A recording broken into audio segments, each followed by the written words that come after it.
Big ബോസിൽ കണ്ടൊരു ഫിറോസ് ഉണ്ട്, ഒരു ചൊറിയൻ ഫിറോസ്.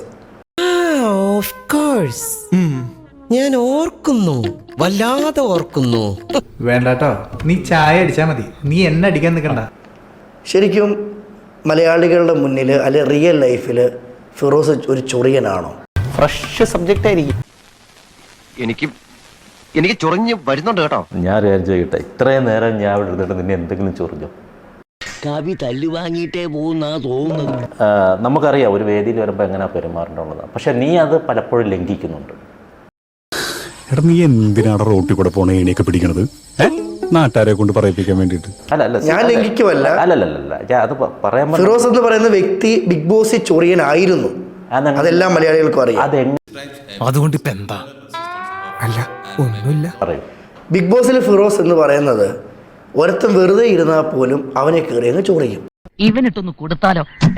വേണ്ടടാ, മാന്യമായിട്ട് നീ ചോദിച്ച എത്രയോ ചൊറിയൻ ചോദ്യങ്ങൾക്ക് എത്ര മാന്യമായിട്ട് ഞാൻ ഉത്തരങ്ങൾ തന്നെ. പക്ഷെ നീ വളരെ എന്താണ്, ഒരാൾ വരുമ്പോൾ അയാൾ ഒന്നാമത് നിങ്ങൾ വിളിച്ചിട്ട് വരുന്ന ഒരാളാണ്. അപ്പൊ ജോലിയാണ് നിന്റെ ജോലി. ഒരാളെ തെറി വിളിക്കുന്ന നിന്റെ ജോലി. വിളിച്ചിട്ടില്ല. എന്റെ ഒരു ഇന്റർവ്യൂ നോക്കിയാല് ഒരിക്കലും തെറി വിളിക്കുന്ന മാത്രമല്ല, ഒരാളെ വിളിച്ചിരുത്തിയിട്ട് ചോദിക്കേണ്ട ചോദ്യങ്ങളെ ചോദിക്കാവൂ. പറഞ്ഞു മനസ്സിലായേ? നീ ഇപ്പൊ എന്റെ അടുത്ത് ചോദിച്ചായിരിക്കട്ടെ, ഇനി മേലെ ഒരുത്തിന്റെ അടുത്ത് ചോദിക്കരുത്. എന്റെ വേറെ സ്വഭാവം നീ കാണേണ്ടത്. ഒരാവേശത്തിലെടുത്ത് ചാടി വേണ്ടായിരുന്നു അല്ലേ? വിട്ടവളി ആന പിടിച്ചാ കിട്ടൂ. എത്ര വേറെ സ്വഭാവമാണേലും ഞാൻ ഇത് തുടങ്ങിയിട്ടുണ്ടെങ്കിൽ ഉണ്ടല്ലോ, ഇതെനിക്ക് മുന്നോട്ട് കൊണ്ടുപോകാൻ അറിയാം. അങ്ങനെ നീ ഒന്ന് കൊണ്ടുപോകും. നല്ല അഹങ്കാരം ഉണ്ടല്ലോ എന്റെ മുഖത്ത്. കൊണ്ടുപോകും. അല്ല, നീ കൊണ്ടുപോകും. നീ എന്നെ അങ്ങനെ കൊണ്ടുപോകുന്ന എനിക്കൊന്ന് കാണണമല്ലേ? നീ ഇത് കൊണ്ടുപോകാൻ പറ്റുമെങ്കിൽ നീ കൊണ്ടുപോകും. വക്കച്ചൻ ചേട്ടൻ ഇങ്ങനെ ചൂടാകേണ്ട യാതൊരു ആവശ്യമില്ല. ഇതൊക്കെ ഒരു സ്പോർട്സ്മാൻ സ്പിരിറ്റിൽ എടുക്കണ്ടേ? നമുക്ക് ഒരു കാര്യങ്ങളിൽ ഓരോ റെസ്പെക്റ്റും കാര്യങ്ങളും ഉണ്ട്. നമ്മൾ ഇന്നൊന്നിനെ തുടങ്ങിയ പരിപാടിയല്ലേ ഇത്, വർഷങ്ങളായി.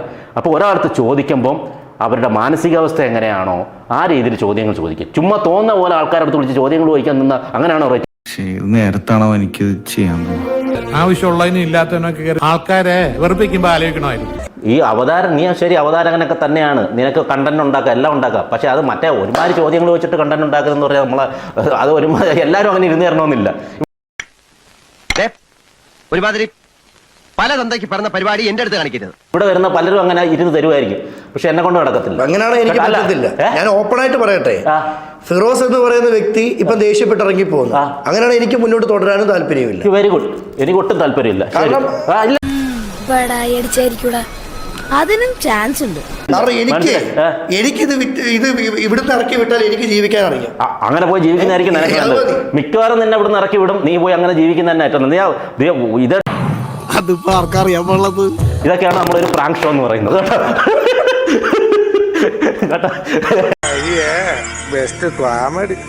ഇത് ഞങ്ങള് നിന്റെ ഡയറക്ടർ അവരുമായിട്ടൊക്കെ ഞങ്ങള് പ്ലാൻ ചെയ്തിട്ട് എന്റെ ഇടയിൽ കൂടെ ഒരു പ്രാങ്ക്. ഒന്ന് ഷോക്കായി. ഷോക്കോ? ഞാനങ്ങോട്ട് ഇല്ലാണ്ടായി പോനെ. കാരണം എല്ലാവർക്കും സീരിയസ് ഇന്റർവ്യൂ ആയിട്ട് പോയിട്ട് കാര്യമില്ലല്ലേ. സോറി കേട്ടോ. എന്നാലും എന്റെ പൊന്നുബന്ധുക്കാരാ, ഒരുമാതിരി ചങ്കി തീ കോരിയിരുന്ന തമാശയായി പോയി.